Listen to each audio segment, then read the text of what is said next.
Hi there, Caleb here with DIY Bonsai. Couple quick updates on some of the propagation series I've been having. I'm going to talk a little bit about the larch cuttings that we did, both the heel cuttings and the traditional cuttings. And then I've got the willow interspersed in the vases back here. The willow is now accompanied by a couple of other species of cuttings that I'll explain when we get a little bit closer. I'm going to bring the camera in a little bit closer so you can see a little bit more detail on what those things are. And also might show some of the seedlings that I've got for, I think this is their second year of growth. These are some elm. Might be American Elm, I believe. So we'll take a closer look at those too. So, and this is one of the willow cuttings that we made. So you can see right here on the end, it is beginning to bud out. It is also budding down here, but you can see all of these little nodes right here are all roots coming from every which way on these branches. Pretty exciting to see. We knew that was going to happen, but still always good to see.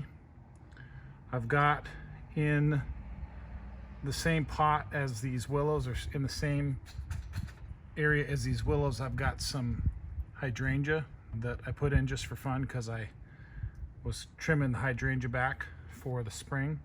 So I've got some hydrangea in there, and in this one I've got some blue Arctic willow. That's these sticks right here, these smaller thin branches, not this one, sorry.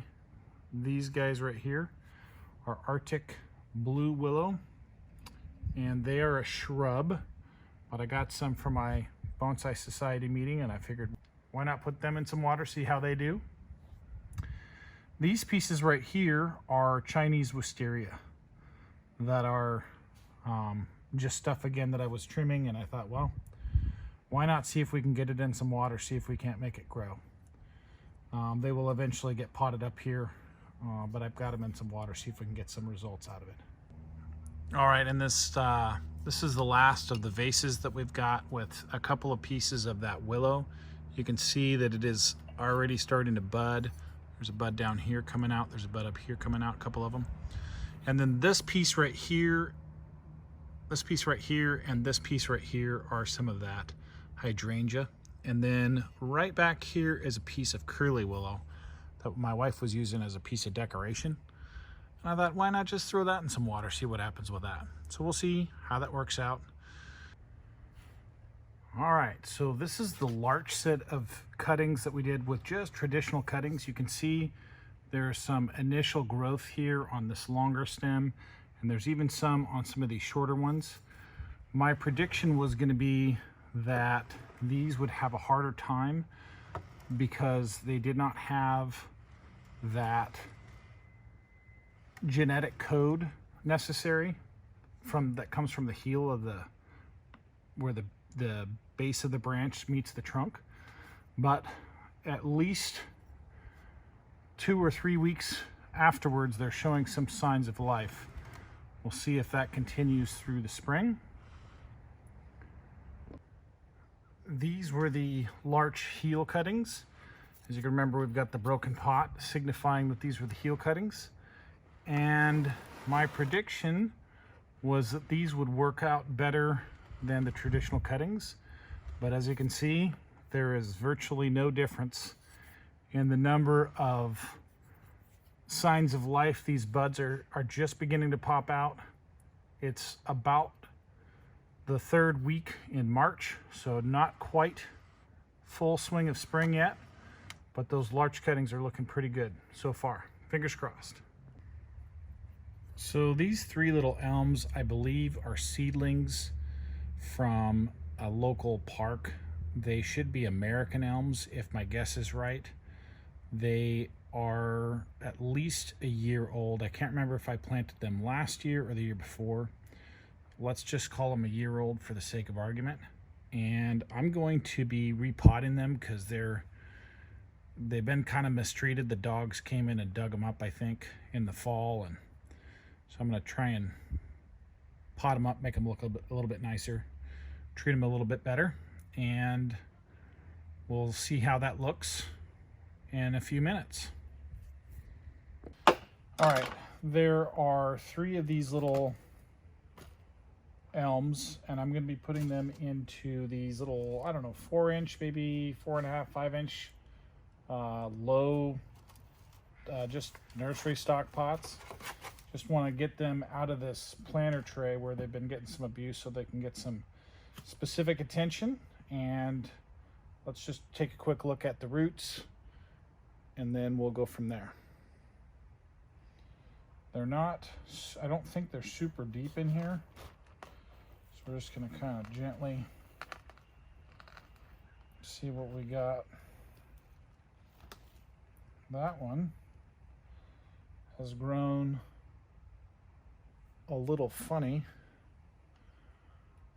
So we might cut just the tap root on that and see if we can encourage some growing in this area here. So maybe cut these just at the very tip to encourage some back root growth, and same thing with these. Trim them up a little bit, and then they're going to go into a pot. These are those root trimming shears.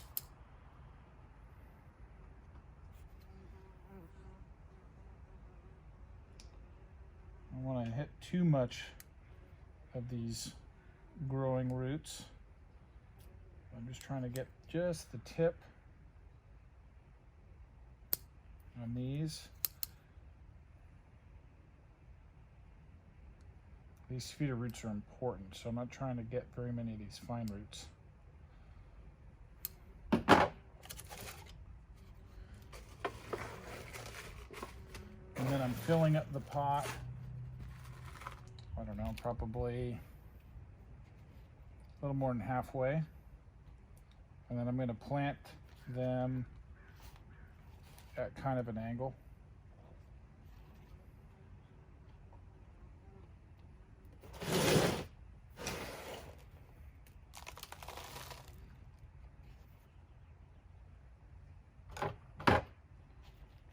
Seed them in there a little bit. There wasn't really much dirt around the roots when I pulled them up, so trying to get them dirt right in around those roots. This soil is just what I had laying around, so there's some old bits of this and that in there. So it's a bit akadama, a bit of pumice, some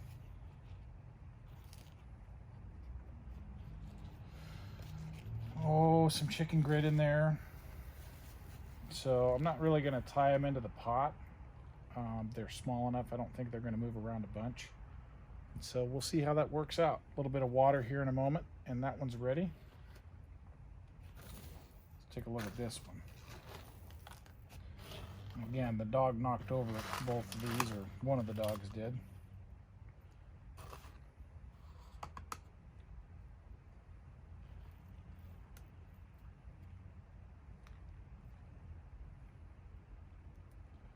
So it's got some pretty funky root growth here. Might be able to encourage that to go down. So I don't know if you can see here. Let me clean this off a little bit. So this was just planted in a tray of vermiculite, so there's some vermiculite still on that, but there is a root that comes out here. Let me get a chopstick to point it out. So a root comes straight out here and then doubles back on itself and comes right back. I'm concerned that that's not going to be a good healthy root long term. I might cut it right here. There doesn't appear to be any feeder roots attached to that. We'll see. And I'm concerned that that's going to have a problem later on. And then this one comes out from the base down and then it's kind of straight up at a 45-degree angle there. So we can minimize that potentially by pulling it down into the new pot like that. So we'll see how that works out.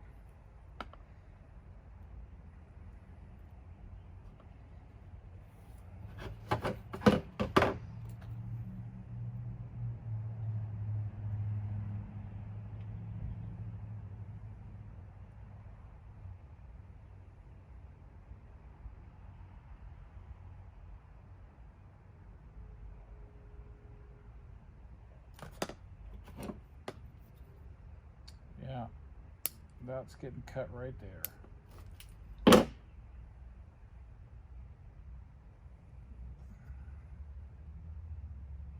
Kind of black and unhealthy looking anyway.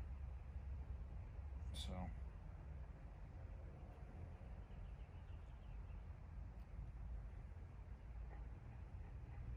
it's been growing like this in the tray, so that's why that came up like that, and all of this other stuff. So yeah, actually this might even get cut right here, just at that corner. Not a ton of feeder roots on that section. I want to be careful not to cut too much off, and this one's going to get cut off too.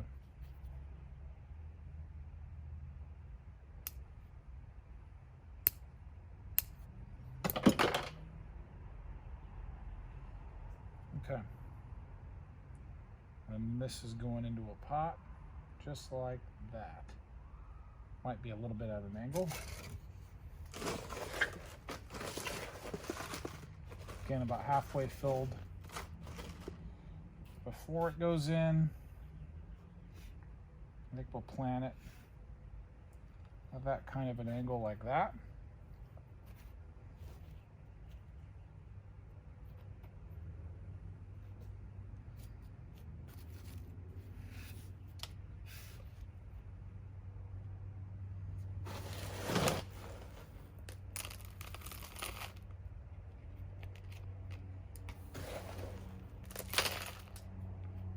We'll bury it a little bit deeper, see if it will start to grow some more radial roots.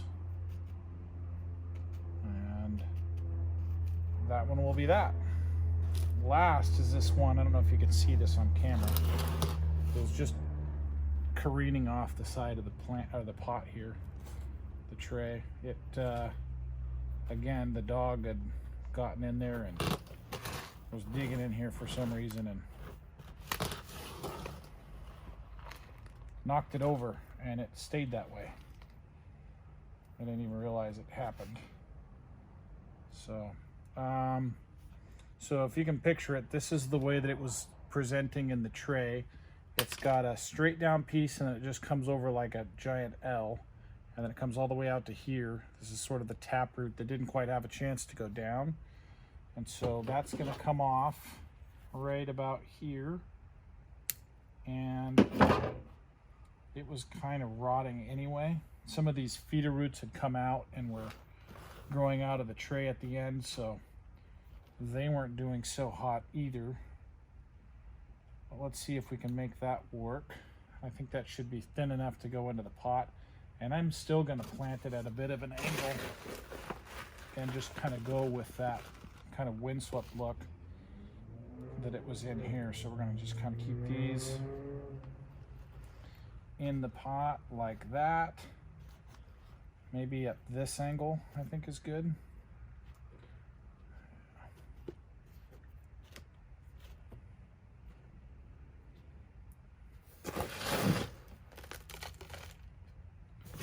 Probably could wire these in place, but they're deep enough in the pot. I don't think it's going to be an issue. Let's hope.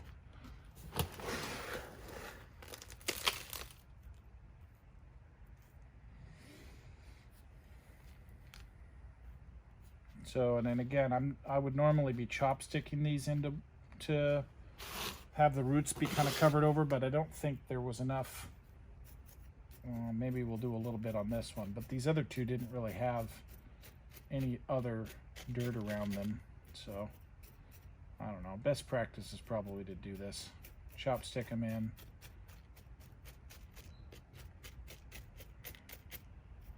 And then a bit of water.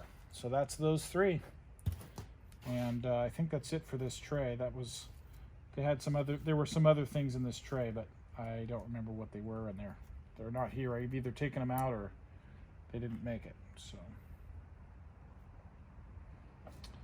awesome. Well, thanks for watching.